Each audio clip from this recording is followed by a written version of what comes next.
to this computer. Okay, so very welcome to the Cooperative City in Quarantine, episode number 8 on the topic of education. And just fitting the topic of today, unfortunately, the reason why we could not go live and had to post the recorded episode is due to digital divide, which is quite fitting the topic of today's discussion. So today with our very, very fantastic speakers, we're going to be discussing about the role of e-learning in schooling and education, and what are the challenges and the opportunities that we're seeing by these very swift digital shift that we've been going through due to the current crisis we're living through. We've seen a lot of the issue of digital divide coming also in some of the topics in some of the previous episodes, for example, in terms of tourism and culture that has gone digital. But we see that in the terms of education, this has been one of the very big challenges. So what we see nowadays is the fact that, especially when we're looking at children coming maybe from families that are from maybe a more disadvantaged economic background, or coming from areas where there might be little or bad digital connection, the access to a very basic right of education is put into discussion. Just to give you an example, in some parts of even Italy, for example, in Calabria, the point of the shoe of the boot of Italy, we have that not even 70% of the families have access to internet. This is quite telling about what this means then for the possibility of education for their children. And this is what we will be exploring with our speakers today.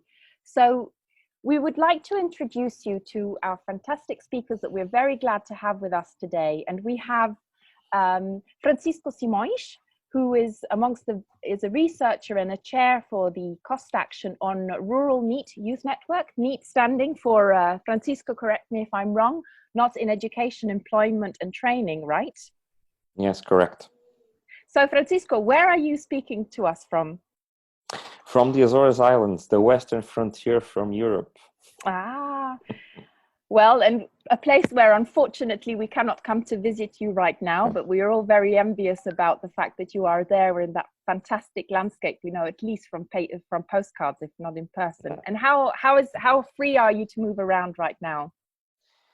Well, better now. The lockdown finished on Sunday, so still with restrictions, but we're allowed to move with some limitations around outside our houses.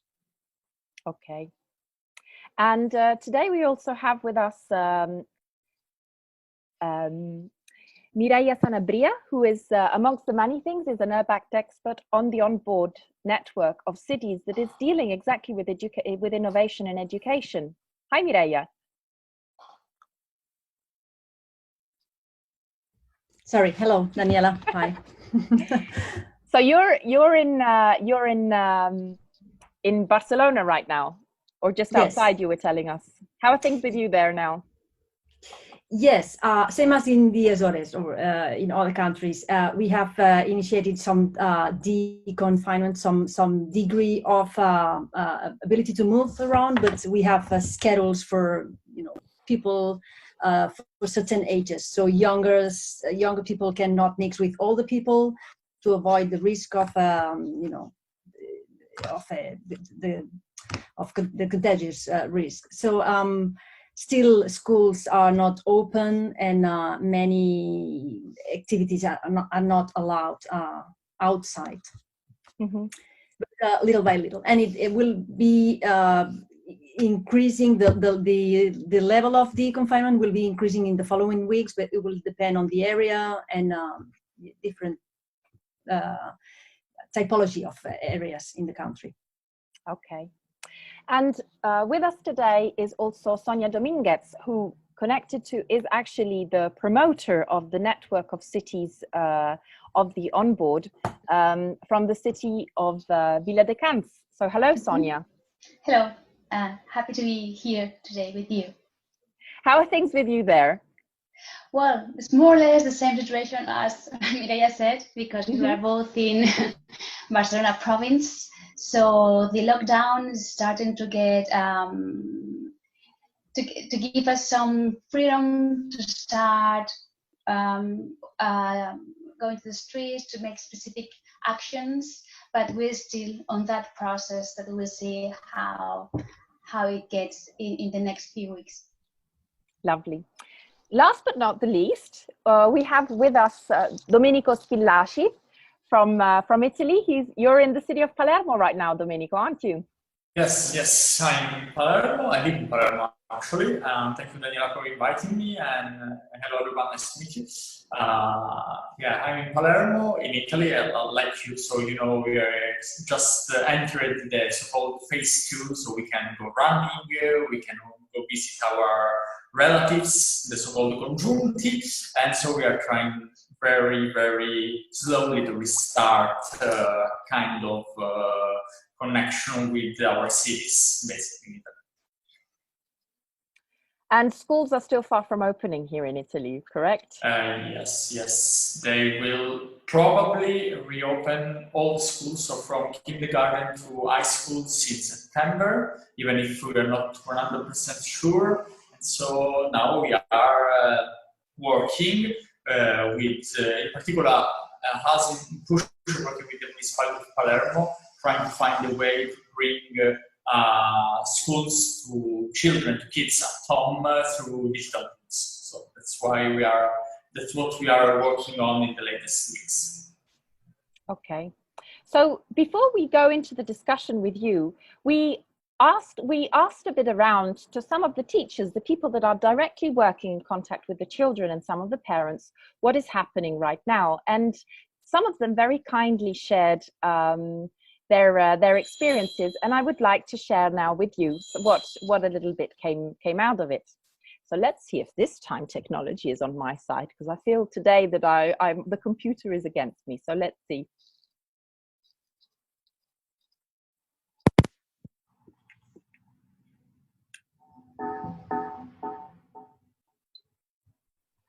Steve, hello and greetings from Ireland. So we finished school on the 13th of March, and since then we've been assigning work via our school website to individual class groups. And we've also set up a form on the website so that children can submit work in, and we post it up on our school website so that they can see each other's work and have some sort of connection there. It so happens actually we're migrating now to a new platform called Seesaw, which has been shown to be a more sort of dynamic online educational tool. So we're kind of upskilling ourselves with that, and I suppose bracing ourselves for online teaching being a feature for the foreseeable future. So our government announced that the schools won't open again until September. But even then, we're anticipating September being quite a different feel and look to it.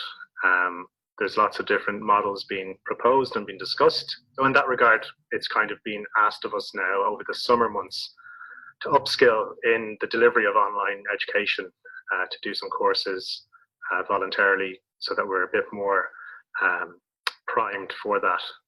As it stands, it's kind of up to each individual school as to how they deliver and the content to deliver and the methods that they deliver it in. And there's quite a variety between the different age groups as to what can be expected of the children and what can be expected of the teachers.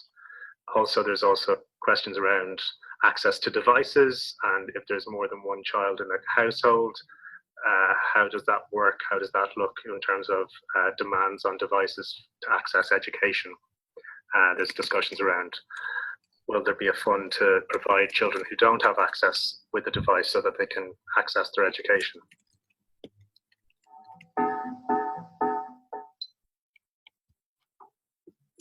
So we would like to thank Eldon Hilliard in Dublin for sharing a bit his experience. And actually, we were wondering when he sent us the video, but aren't you supposed to be in lockdown in Dublin? So why is it that you actually managed to send us the video from the kindergarten, unless your home looks like that, which would be a bit surprising.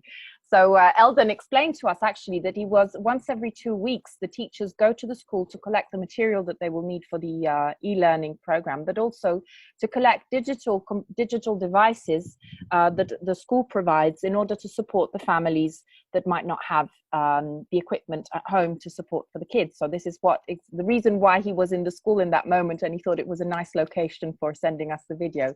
So we thought it would be also a nice setting a little bit to the discussion of today.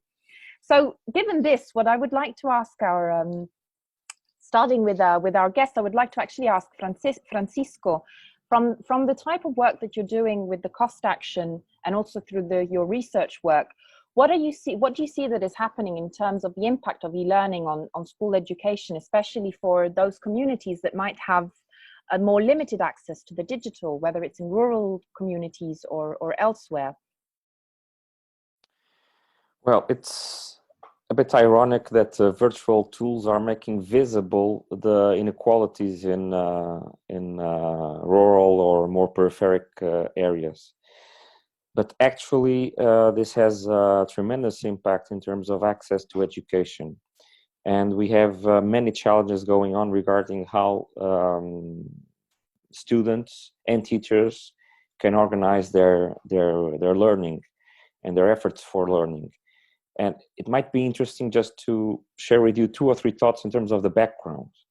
When we're talking about more remote, more peripheric, more rural areas, we are talking about areas where inequalities are bigger than in suburban or urban areas. So those that are underprivileged, the differences regarding those that have more social privileges is bigger. So this has a direct impact in how they can access education through platforms.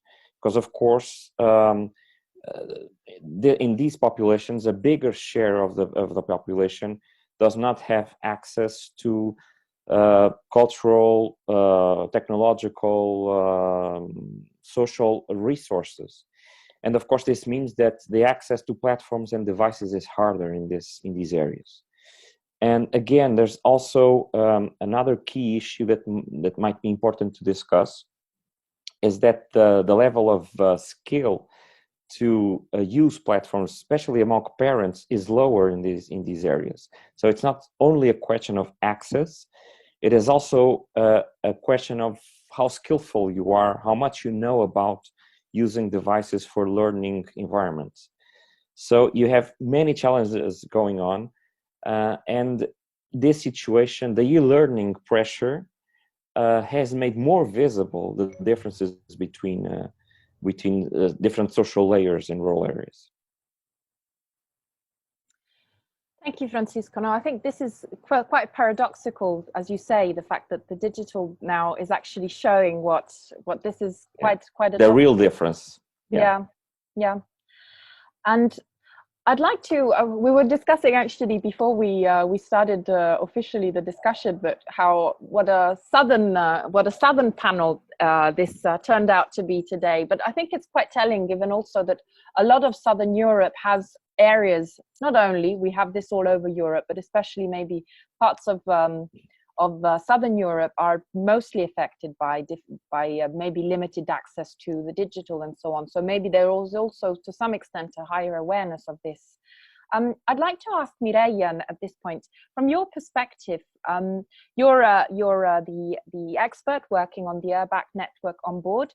URBACT being, as many of the people following us might know, that it's a network of cities working on capacity building, and you're focusing especially on innovation in schooling. So we would like to know from let's say the observatory position that you have in terms of the onboard network of cities from across Europe, how do you see that the cities are reacting to the current crisis?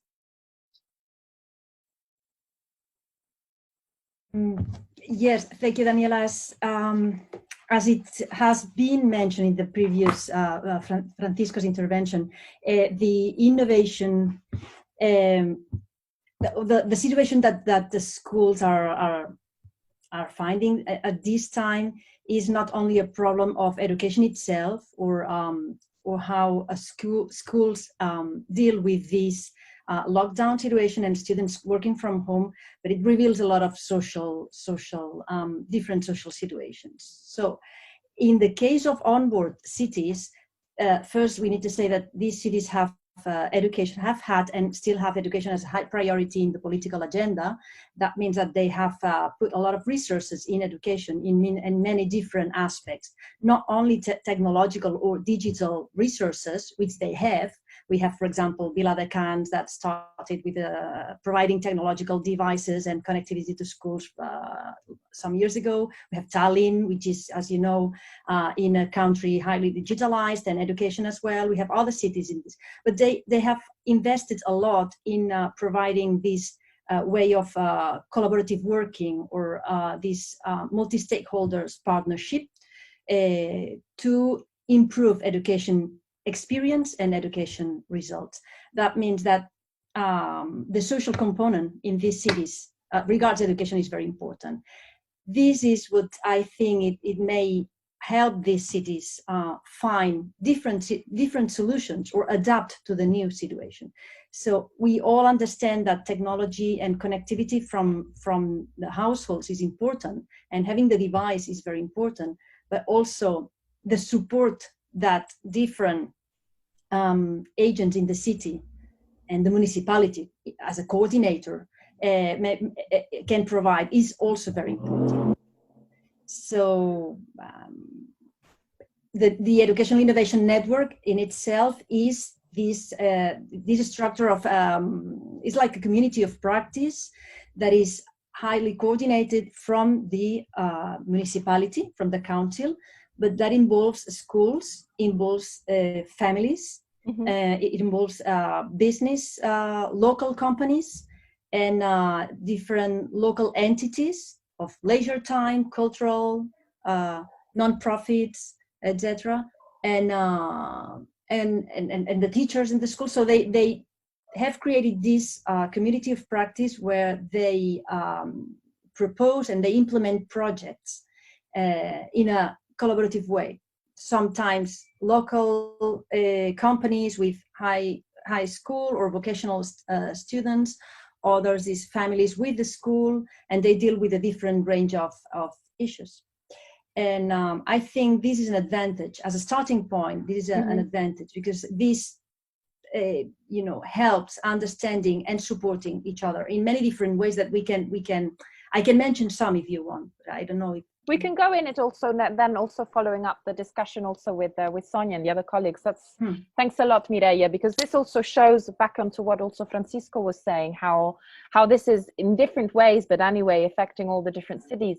But there are some, as you said, for example, that the Baltic and Scandinavian countries are renowned for having much more of a longer experience in digital, which definitely probably has affected in a different way. Sonia, this good practice that Mireia was telling us about is actually starting from your own city of Viladecans in Spain. So can you tell us a little bit about what is happening in the city of Viladecans, and actually given the strong efforts that you have been doing over the last years in terms of innovation in education and schooling, what is the situation today where you are?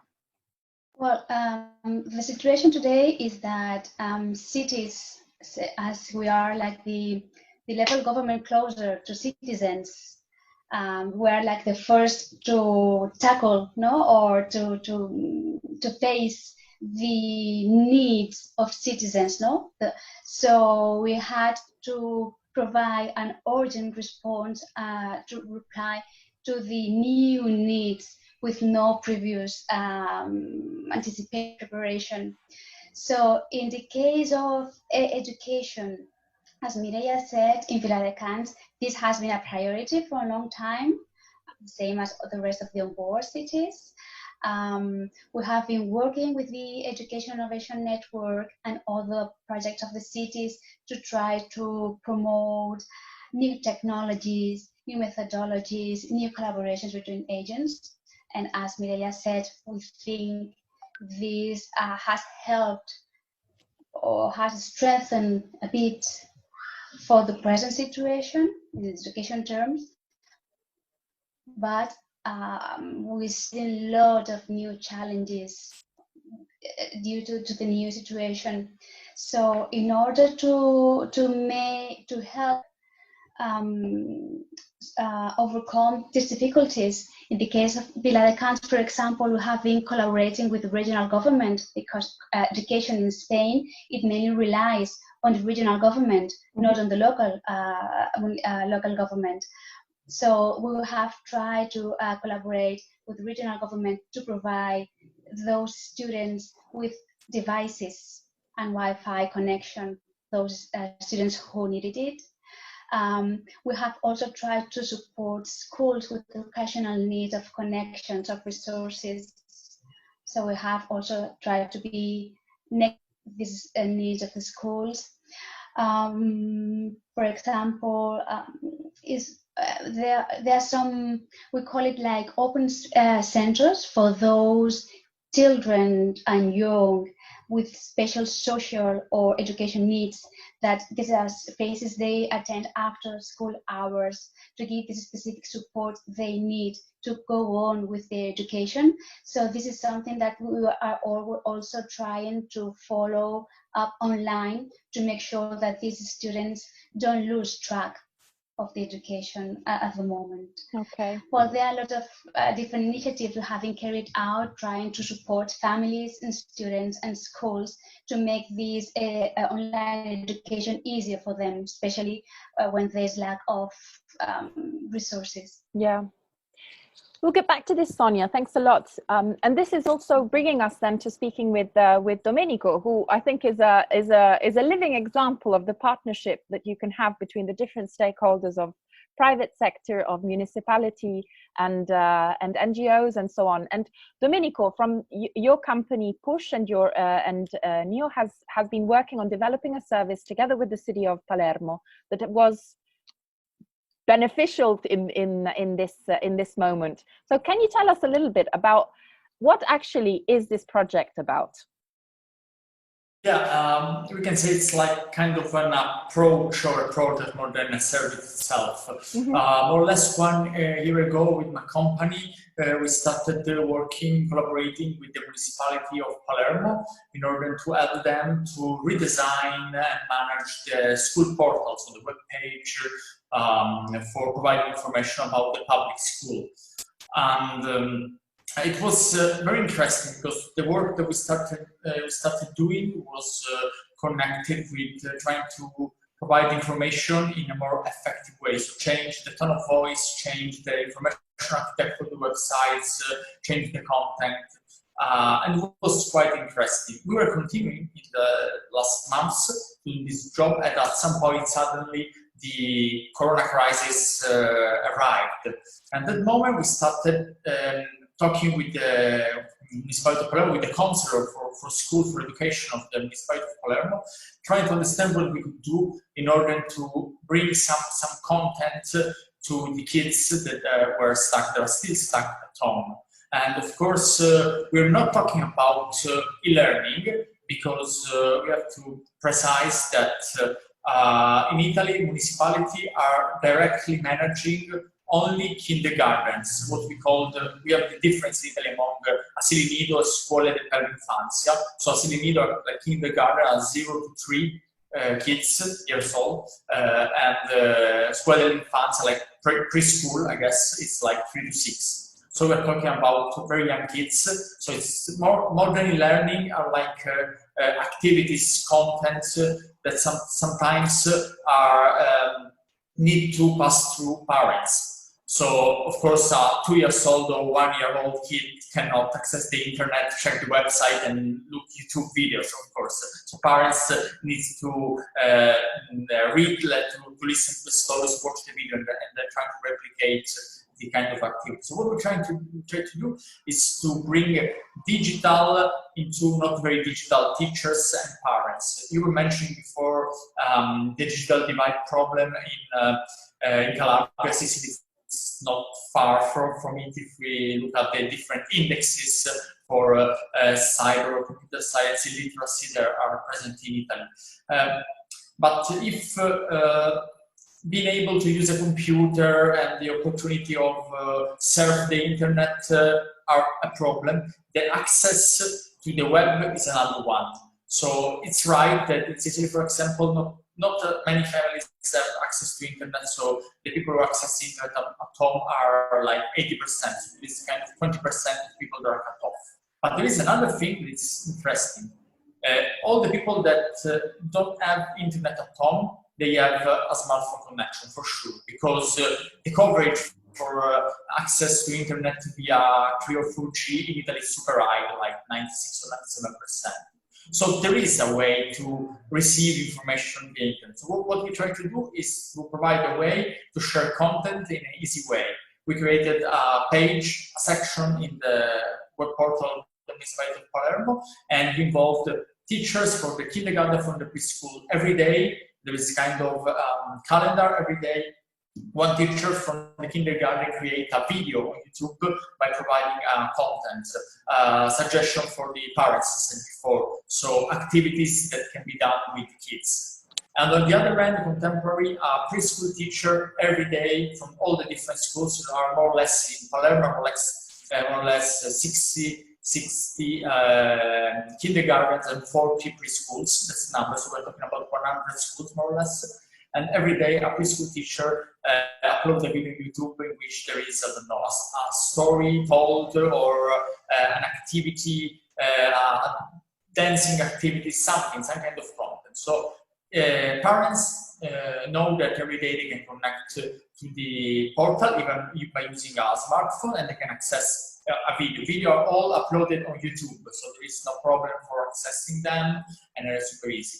And then every week we created also an online appointment. So we created guidelines to guideline to use Meet, Google Meet, and there is the opportunity for teachers to book in advance a time slot and to invite students, 3 to 6 years old students, in order to have these live sessions. Mm-hmm. And then there are videos from the cook that provide ideas for recipes. There are videos from promoting exercise at home. There are videos from psychologists trying to explain to parents how to deal with the coronavirus, for example, so how to talk about this virus to the young kids, how to explain them that cannot meet their friends or hanging out together, etc., etc., etc. So in a really easy way, by using very simple and open and free tools, we're trying to create in very short time, because we did all stuff in a couple of weeks. So the idea was to be very prompt in order to support the families in very difficult moments. We create a tool in order to keep the kids and the parents connected to the schools, mm-hmm. to give the opportunity to teachers to teach something and to provide different kind of content. And it's working, because the numbers are saying that even if in the not so rich part of the city, the access are still good, and so all the so it was kind of very democratic, and of course we're very proud about it, because you must be absolutely proud of it. That's very good. So thank you all for sharing a little bit this mosaic of what is happening in your different cities and countries. This is, I think, a very good starting point also to understand from your different perspective, you coming from whether it's private company, city, municipality, or research. So that's very useful. One of the comments we got is education and institution is manifold. Teaching content is one thing. The socializing, teamwork, collaboration was a bit poor in schools anyway. Now with digital, I fear a social starvation. And this is one of the things also, I think also what Domenico was mentioning in terms, for example, of the role of videos and sort of making sure to also reach out to the parents and so on. So it's not only about making sure to reach out to provide the kids with the educational content, but also making sure to try and provide that overall information that goes around it. And this, I think, shifts us a little bit to what is now a little bit what we'd like to think about with you. Use the collective intelligence of people that are so knowledgeable in this topic, and it's trying to understand what are the long-term impacts, what what will we remain with from this crisis? There has been a very radical, quick shift. Some things we might go back to normal as before, some things we might not want to, some things we might not be able to, or at least not on the medium term, at least. So what challenges do you see, but also what opportunities do you see that are maybe an opportunity, whether it's for the rural communities, whether it's for kids in the schools from the different age levels? And so this very easy question for the future, I would first pose to Francisco.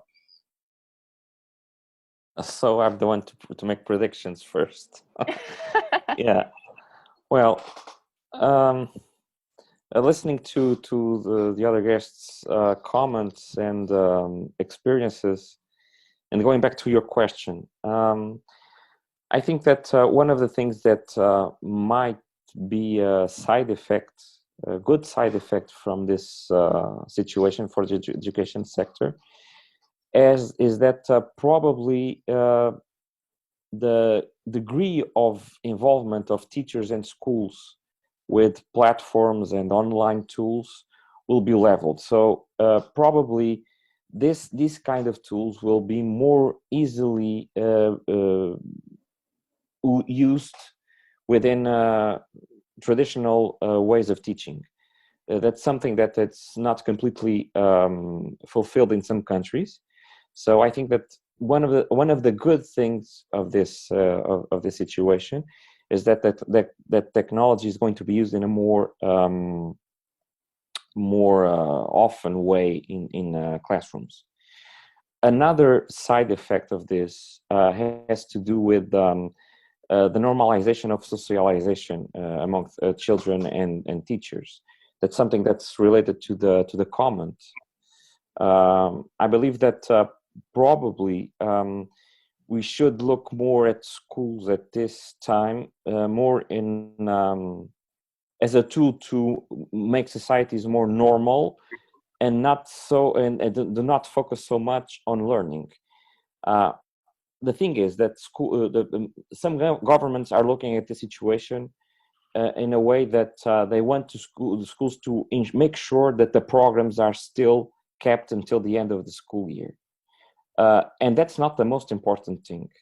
The most important thing at this stage is not to make differences between students grow.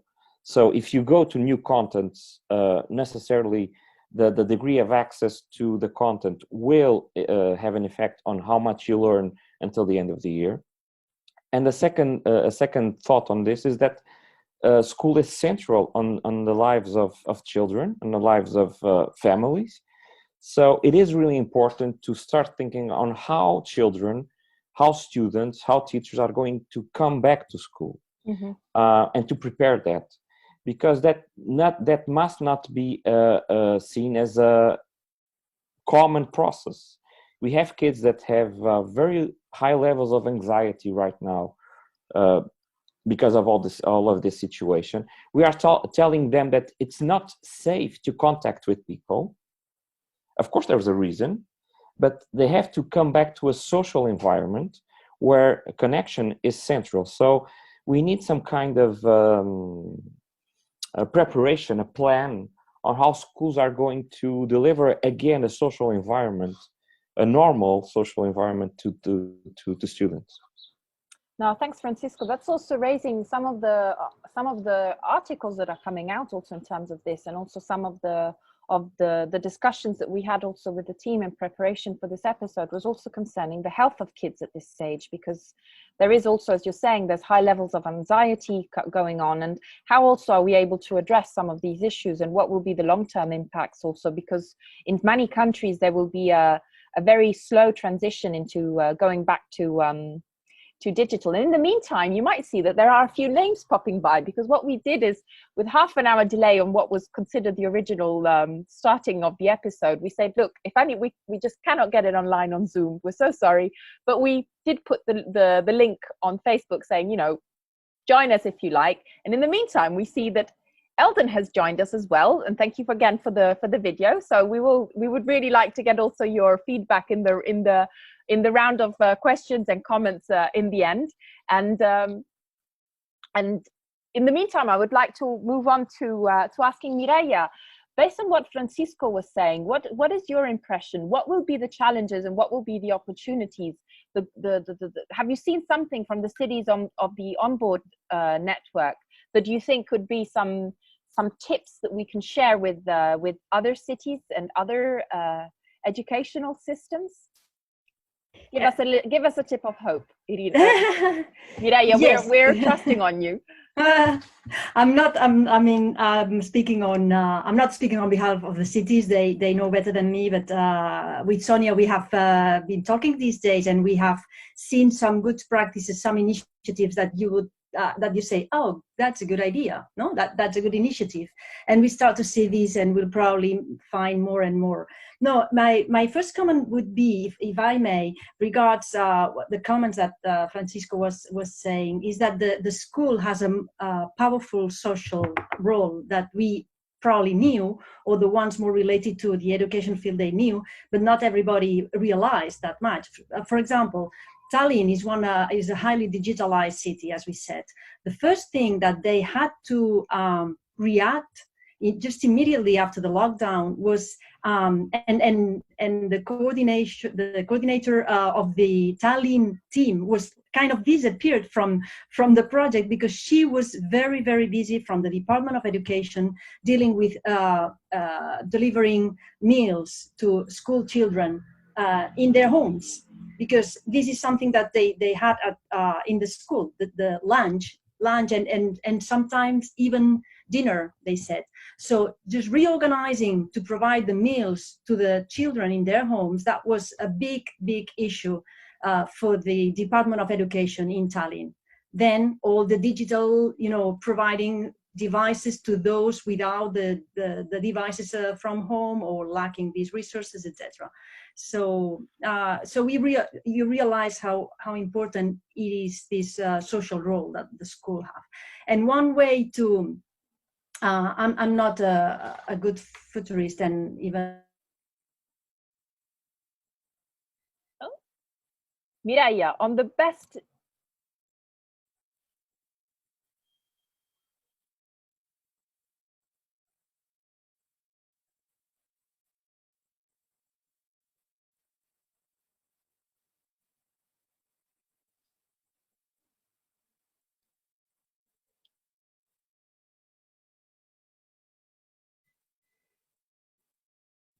the second or the week that they stay at home, they will need still working on this virtual classroom, etc. So this is a matter of. I have to interrupt you and ask for your today technology, because this is the topic of today. Technology is not on our side, so I jumped out of the last 2 minutes of what you said.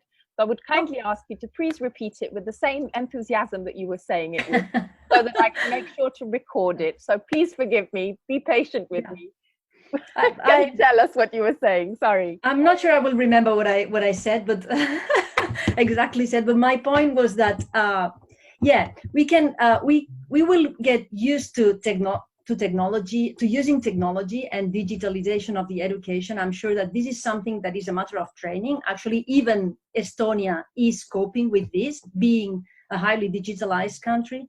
But I think we will have the better success, or the most success probably, or the best good practices might be in this new role, or understanding the role of the schools in a different way. So the school is more permeable to the city, so other agents can interact with the school, the teaching staff, but also with the Department of Education, and also with other teaching agents, like local entities. So education is something, and this is exactly what Viladecans is trying to do, and other cities in onboard, to have this 360 perspective of education. So education is not within the classroom. This is not anymore like this. Education is spread all over the city, and this is I think this will probably be something that we realize. Not sure how we address this, but this is what onboard cities are trying to do. So, for example, just to mention, Poznan, the city of Poznan in Poland, they organized, you know, Poznan is a university city. They have a lot of faculties and universities, and a lot of young people, university students working now from home. The municipality has organized like a mentoring or support of university students to primary school or secondary school students to deal with technology, the use of technology for their stay-at-home studies, stay-at-home learning. So this is one initiative that has been coordinated from the municipality with the universities and a foundation, but probably we'll see more of this. And I think this permeability is interesting. Okay, thanks, Mireia. So this is recorded, so thanks. But Sonia, at this point, this is also based on what Mireia was saying. Can you expand a little bit about more of the experience in Viladecans? I mean, the schooling and education is not just in the classroom; it's in the whole of the city. Now we're relegated in front of our computers. What is Viladecans going to do after all this? What do you see that will be the next step and the evolution that you're going to bring forward? The next, we don't know exactly to how this new normality is going to be, how this is going to affect us, into account the idea of education of Viladecans, that, as we said before, on open education where all the city stakeholders educate at any moment, any place. So this moment is a learning space and a learning agent. So I'm sure that we will try to go on with that focus, and our project will go on in this line, trying to involve as much stakeholders as possible. For example, just an example. I think it's quite or related to the project Domenico explained. In the municipality of Hilliard, we're providing like daily resources, educational resources for families and students from different group A, from the educational activities, but in a funny, attractive way, so they can do it at home, especially created at the beginning of the lockdown with the schools. They were not so familiar with the online school, and it was not so we're trying that this material is not only I think this time it's not by the city right? council, but Sonia, also from all the stakeholders, all the local agents, for example, the municipal archive. Sonia, this time connection was on connection problems were on your side. Can you repeat the last sentence? Because that was actually very interesting. Yeah, I don't know. You were talking about the I don't know. And so on. Can you just go back to the last sentence? Forgive us. Sorry, what did you just to recap? Just the last thing you were saying. Forgive me for the interruption. Okay, we're saying that I will just explain a specific example where that the city council is providing education resources online. So stakeholders like the municipal archive or the libraries also provide these educational content. So they have an active role in the educational process of the city. It's not only the schools, they're not only the Sonia, I think we can't hear you now, so I think we're going to maybe... But also the different states. Sonia, forgive us. I think there's a bit of a problem with the connection. So I think we'll move on to Domenico and get back to you in the hope that your connection gets better, okay? Okay. Okay, so this is... Sorry. Now we know what it's like also in the digital classroom. So in case any of us had any doubts, probably it's a little bit feeling like this.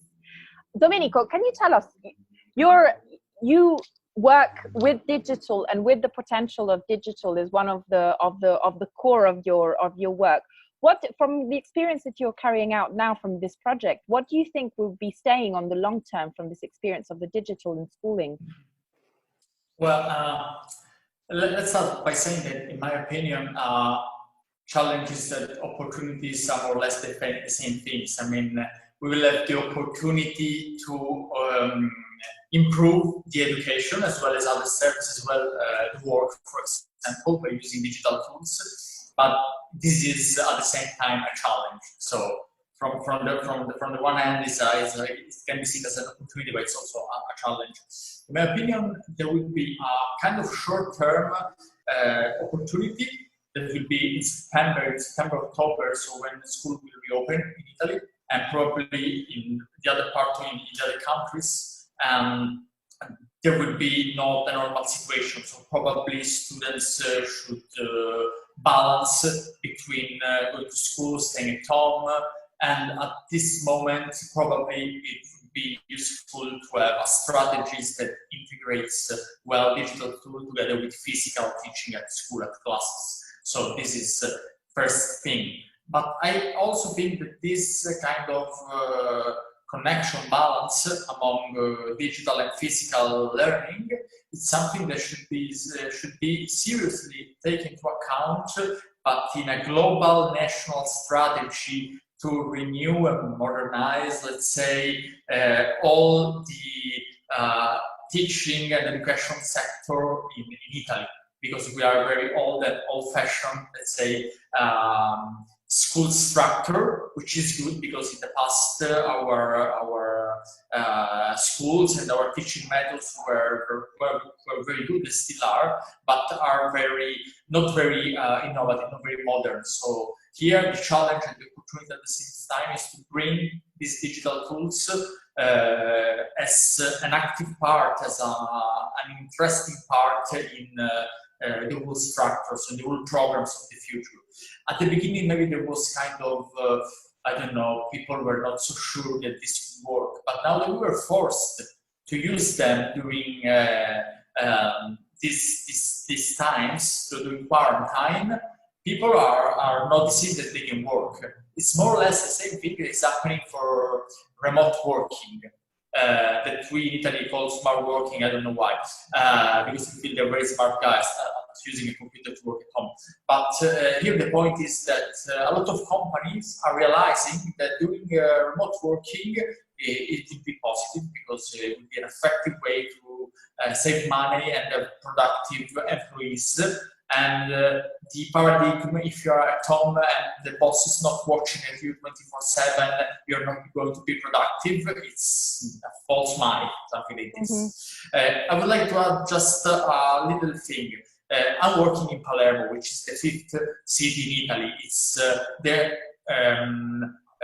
area, the urban area, the metropolitan area accounts more or less 1 million inhabitants. It's a big city, kind of a big city in Europe.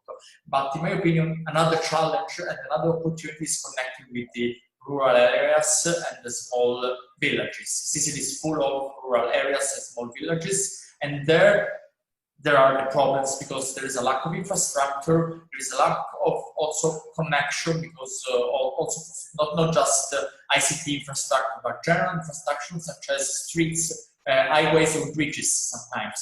So the 4G and 5G coverage most of the time is not working so well. So in my opinion, an interesting point, an interesting topic would be to focus to bring innovation and digital in those areas. Okay. Yeah, thanks. At this point, we have a bit of suspense, and we would like to get back to Sonia to better understand what the practice is in Viladecans you were sharing with us, because you on the best moment, internet created the suspense. So let's see if we can, if luck is on our side now. Can you hear us well, Sonia? Yeah. Okay, we hear you. We hear you perfectly. Please tell us. Get back to what you were telling us, please. Okay, so well, I don't know exactly where where you lost connection.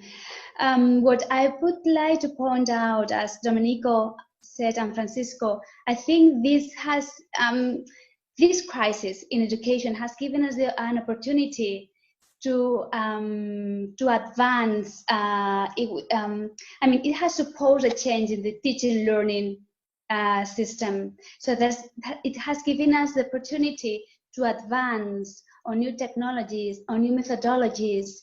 So I think this has allowed us to take a step forward, that maybe before some people were a bit reluctant to use new technologies or a bit afraid of using new technologies. So now we were forced to.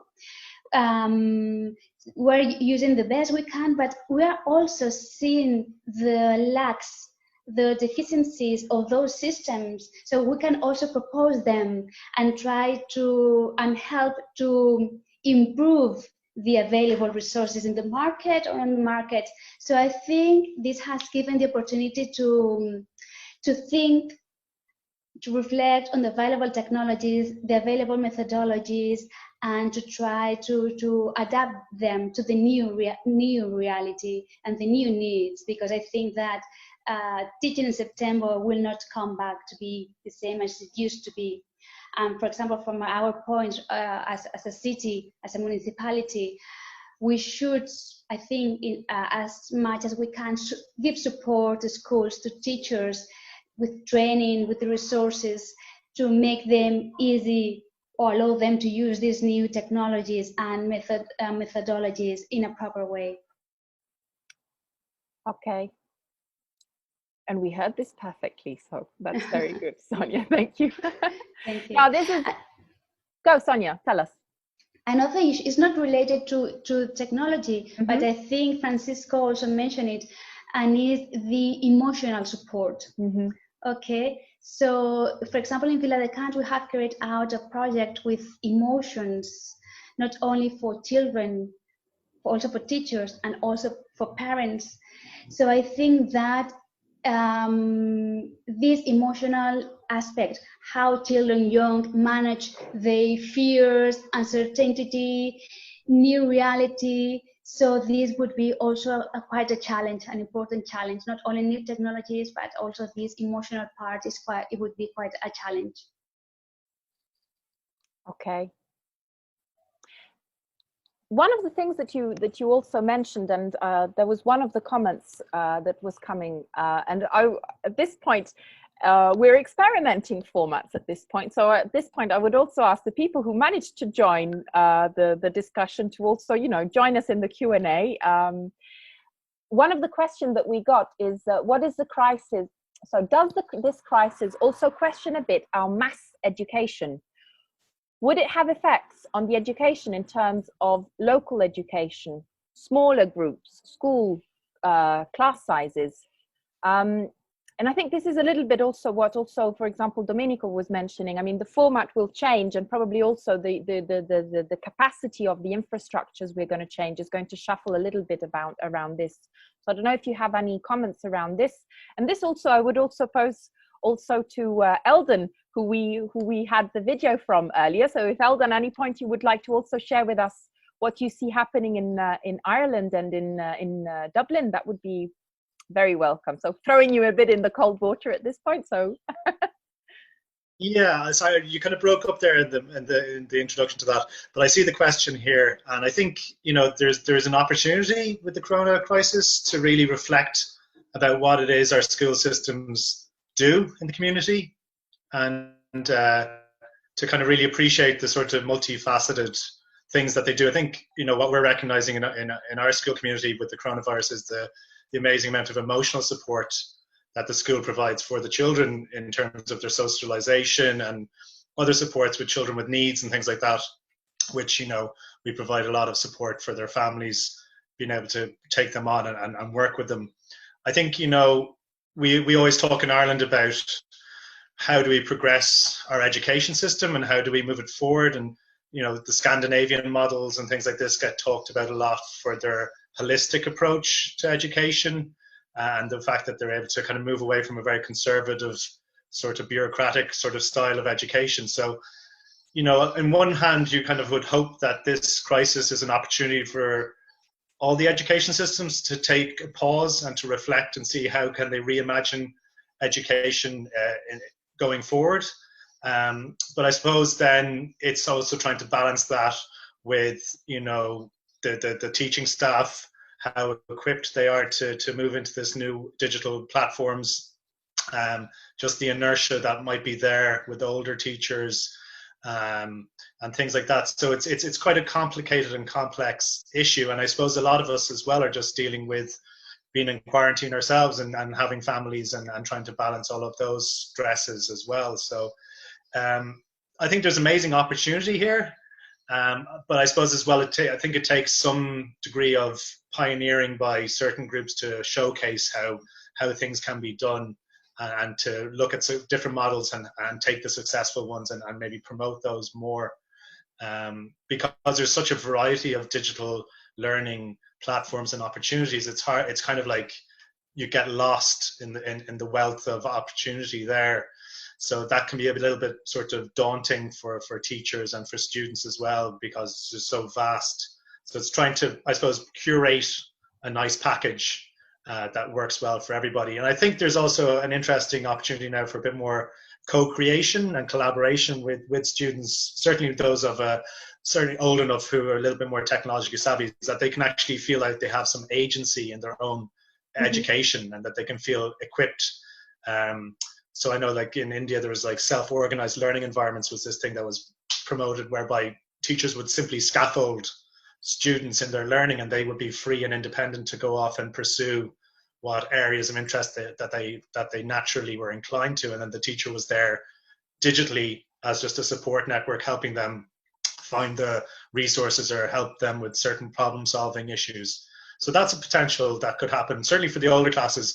For the children, I think under 8 under, it's a very difficult situation for them, because I suppose most of the school life is about socialization, and it's really, you don't get that quality online. So that is a real question to be looked at and to be worked on, is how do the younger children get access to an education and a socialization, because you hear now of children having Zoom play therapies and Zoom like play dates and things like that. And I think we all appreciate that, as good a solution as it is for the time, it lacks a quality. It can't be on the long term. Yeah. And that's actually the age group you're teaching to, isn't it? I teach a little bit older, thankfully. I teach 9, 10-year-old. They can log on. They can do all these things. Okay. So we got a few comments in the meantime. So one thing that I have as a question at this point is, if any of the other speakers, to Domenico or Francisco or Mireia and Sonia, have an idea of what Eldon was mentioning, is, teachers are lost and there isn't a lot of guidance now. And is there any attempt to provide, I'm not sure whether at European level, but maybe definitely at city level, or maybe even at national level, some attempt to create a bit of a structure? Because this is not the first time I hear that some classes are on Zoom, and then some classes are on Google Hangouts, and then you have all different types of technologies where the students and teachers are venturing in. Are you aware of some attempts? Can I comment on two topics? Well, and it's a short comment on the last question you raised. When I look at different experiences in different countries, at least the ones I'm aware of, what I see is that governments and education departments are more or less navigating, which means that they are not very precise in terms of the conditions under which e-learning is organized. So you see all types of platforms and tools being used in a non-patterned way, which means that there are huge differences between students who in the same year in the same school with different teachers on how they access learning. So that's a side effect of not having this is a non-normal situation. And of course, in a short period, what I think is that decision makers are trying at least to guarantee that the students keep connected to schools, and that's it. But I would like to comment on some of the previous questions regarding, for instance, the issues of school organization and mass education. And I have to say that I'm a bit concerned with some kind of speech that is being raised around the pandemic, as if we should ignore the results of mass education. Because mass education is a huge fulfillment of our societies. and is a huge fulfillment in terms of the results that it has delivered, in terms of bringing in many people that were not connected to the system some decades ago. So to comment on a specific issue that was being raised regarding classes, class size and school size, I must say that those factors are not the top factors in terms of school effectiveness to provide learning and better school results. There's a very important research topic on visible learning by John Hatie. He's a researcher from New Zealand that for several years now is reviewing other reviews on education and trying to unfold what are the most effective factors behind education. And this huge study that goes for more than 1 decade now shows that the central factor, or the central factors for effectiveness in schools, are teachers and quality of teaching. And aside of that, the trust of each student to learn. So a bit more on their psychological aspects of learning. Okay. And some of these organizational factors, they are important, but their impact is so small compared to what teachers do, the quality of the teaching they deliver, and the trust that students have to learn, that we should focus on the most effective factors.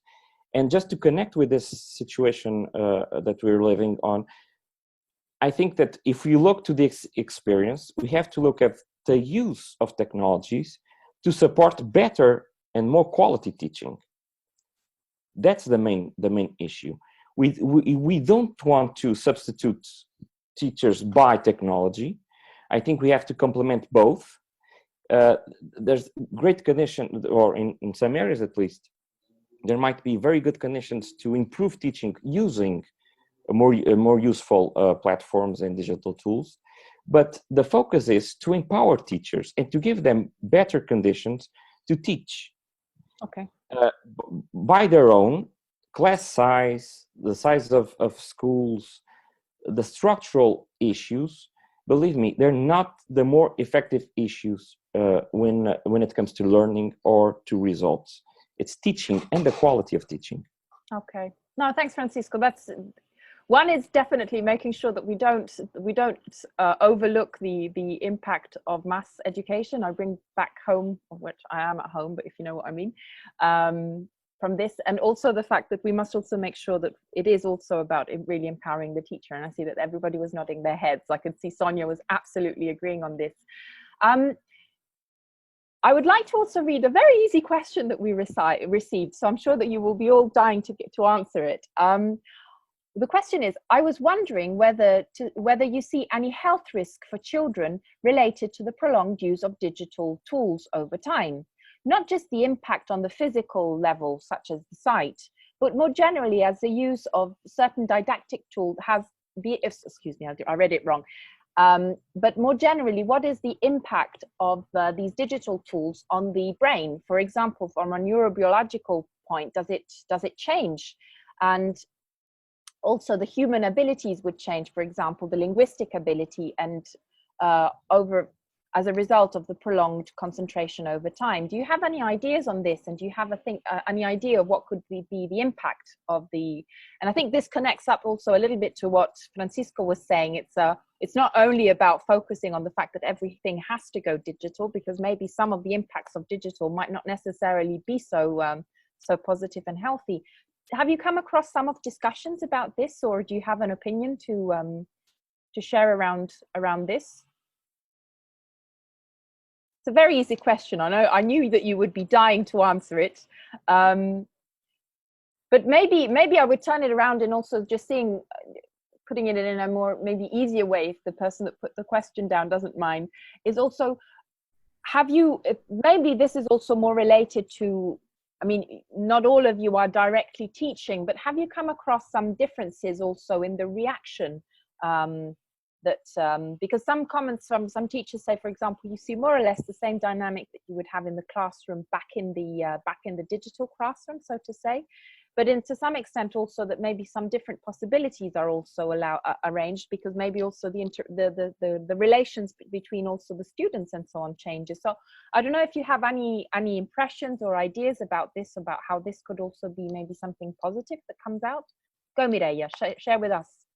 I don't have an answer for this, but what I've heard from cities in onboard network is that, for example, in Sweden, in one city in Sweden is Halmstad, in that participates in the network. The director, or the manager of big secondary school and vocational school of 900 students, they already started to see that students get tired of studying from home and learning from home using technology, and they all use the same platform, and this is very well organized, and most of them can work from home. Only 25 or 30 students go physically to the school center, but the rest they work from home, but they are getting tired. So this probably is gives us an idea that this is not the ideal situation. I mean, school is for socializing and for learning from the teacher. I mean, I'm not being an expert. I want to see different teachers talking in different languages and in different ways of doing and teaching, and I think this is the richness of the school. So probably this is not the ideal situation. I don't know if this is, how this transforms our brains. Probably as a society, we are already into this, big trend of transforming our brains using technology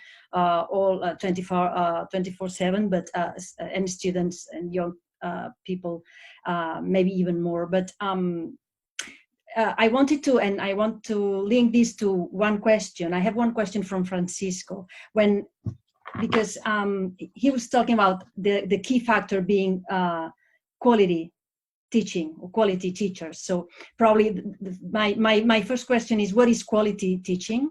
Because we have different models, and as we all know, the Scandinavian model is one that we are always looking at. But exactly what does quality teaching consist of, and isn't it true that, and as I've learned from the onboard cities, the experience of learning is an important one? I mean, the well-being of the student and the way the student experiences the learning, and in the school, from the teacher, in the family, in the society, that also makes a difference. I know it's not an easy one, but no, I will try to make it short. When we talk about quality of teaching, we're talking about two main issues. First of all, how teaching is organized in terms of the social interactions. And this means that high quality teachers are those that support cooperative teaching, allowing for autonomy of their students in terms of learning. So something that Eldon was talking about, the self-directed learning model from Sugata Mitra, an Indian engineer that conceived the model connecting digital tools with self-directed learning. He, in a way, mobilized some of the key issues of teaching, because quality teaching really needs to be focused on cooperative strategies, autonomy support, informative feedback, which consists of delivering all kind of information that guides students to discover the solution for their learning, and of course to use methodologies that support self-discovered learning as opposed to traditional kind of teaching. So these are some of the key ingredients of how quality teaching is organized. But this really is combined with, on one side, with what is called collective self-teaching efficacy, which is how groups of teachers in one school see themselves as effective to cooperate between themselves to deliver learning. That's one side. And on the other side, how students see themselves trust themselves to learn, their self-efficacy to learn. So there are here ingredients related to how people perceive learning and teaching that really affect how learning and teaching occurs and is effective. So these are the key ingredients, and it's really interesting to see, according to that study, that I really urge you to see on the internet. You can check by Visible Learning on Google. You will find it. That most of the factors that probably we would see as the most troublesome or the most promising factors to promote learning are not the key ones. They have some kind of impact. For instance, social economical status. They're not on top 10 even among more than 200 factors. So quality teaching is really, really central and has these kind of ingredients that connect also to students' characteristics and teaching as a group in a school. I would like to ask, I think we're slowly heading towards the end of this very interesting discussion. I would like to ask Domenico and Sonia and Eldon and anybody else who, would you like to have, are there any other issues that you think that would be relevant, you know, the last comment of something that we really have to keep in mind as the end of the discussion from your point of view? I suppose from our perspective, the emphasis has always been on how the children are coping with the corona situation and how they're coping with the absence of being in the school community and trying to support them in that. And I suppose trying to give them some sort of sense of security, you know, through how we work. So today even we had online assemblies, so we had smaller groups and we had Zoom assemblies, so the children were able to see each other for the first time as a class group. So just trying to build in supports like that, really, just to really prioritize the children's mental well-being throughout all of this, and not to sort of delude them as to the reality of the situation, but to kind of make it more bearable for them, you know, and so that they can at least feel that there is a support there from the school community and a wider society support outside of what they're getting at home. So I suppose that's what we're really focusing on at the moment as in our school community anyway. Thanks, Eldon.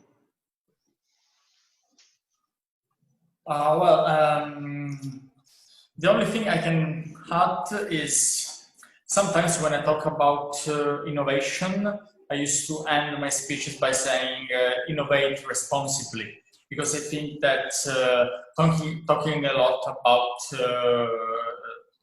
topics such as innovation, some of the time you can lose the focus when you just want to abuse. So now we are trying about digital tools, digitalization. I think that we can try to transform this kind of reasoning by saying using digitalization and digital tools responsibly. I mean, they are very useful. Now that we are in quarantine, they would be useful, as I said, in the future in order to reimagine a new idea of school, which is a mix of tools and other things that are part of our life, because most of our services now are online services, or are not 100% online, where you cannot imagine a service that is not partially online nowadays. So it's going to be an important tool. Technology is always a very useful tool, but of course it must be weighed in the right thing, otherwise it's going to create more problems than the ones that they're going to solve. Innovate responsibly. That's a good point. Sonia, would you like to have any last closing words from your side as well? Okay. Well, I think that this whole crisis has given us the opportunity to reflect on education, on so many different aspects of education. I don't know in the rest of the countries, but at least here in Catalonia, there has been a debate on the need to adapt education to the real need of the last years. But now I think we have faced a really new situation. We don't know the future, the next future. So I think this would allow us to reflect, I mean, not only on innovation, new technologies, but also new methodologies of collaborating, of learning, of the importance of the schools, as we said before, not only schools, but the role school has within the local community, and also the role that the local agents have or they can provide to education. So I hope this special situation, crisis, give us the opportunity to reflect and to try to take the utmost learnings and mean some improvement in the education in the future. Thank you, Sonia. Well, at this point, just before closing, as you might, those of you who might have seen the previous episodes, we like to have a closing with a uplifting reading. So I'd like to invite to the discussion, Stefano. Hello. Hi, Stefano. Hello. So I was hiding myself, but I heard everything. So hello to everyone, and thank you for the invitation. So today's reading, I will start if you're give me the permission. So about education. We never educate directly, but indirectly by means of the environment. As a matter of fact, a modern society is many societies more or less loosely connected. Each household, with its immediate extension of friends, makes a society. The village or street group of playmates is a community. Each business group, each club, is another. Each of them is a mode of associated or community life, quite as much as if a family, a town, or a state. The intermingling in the school of youth of different races, differing religions, and unlike costumes, creates for all a new and broader environment. Dewey, Democracy and Education, 1916. Thank you. Thank you, Stefano.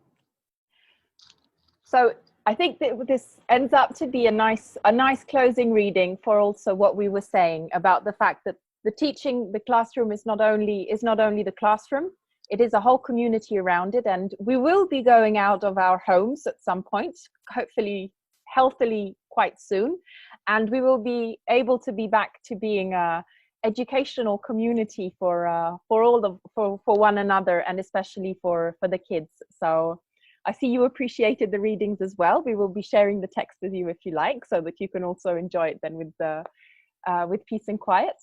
At this point, I would say there is a huge thank you for all of you, also for being so flexible with the technological challenges that were absolutely fulfilling the topic of today. So a big thank you, and especially a very big thank you for sharing such relevant and interesting content. As usual, we will be writing an article next week with the summary, and we will be providing the video to all of the readers. And we would like to use a moment now to say also that there will be the next episode next week that is about refugee inclusion, with a special focus on the city of Athens, who over the last years has had a very big work on this. So stay tuned. And last but not least, a very big thank you, as we said, to you speakers, because it was absolutely fantastic to have you with us. Big thank you to the audience who will be watching this video and reading the articles of the work that you did. And a big thank you also for the team, I must say, from my side, for supporting me, because I had a moment of panic, I must say. But so this, as always, is very good to have teamwork and a community around you. This said, I will end the recording and wish you all the best and see you next week. And I would ask the speakers, for those of you who would like, to stay on board, because sorry for the audience, but we're going to have a little online aperitivo. So thank you so much to everybody, and see you next week.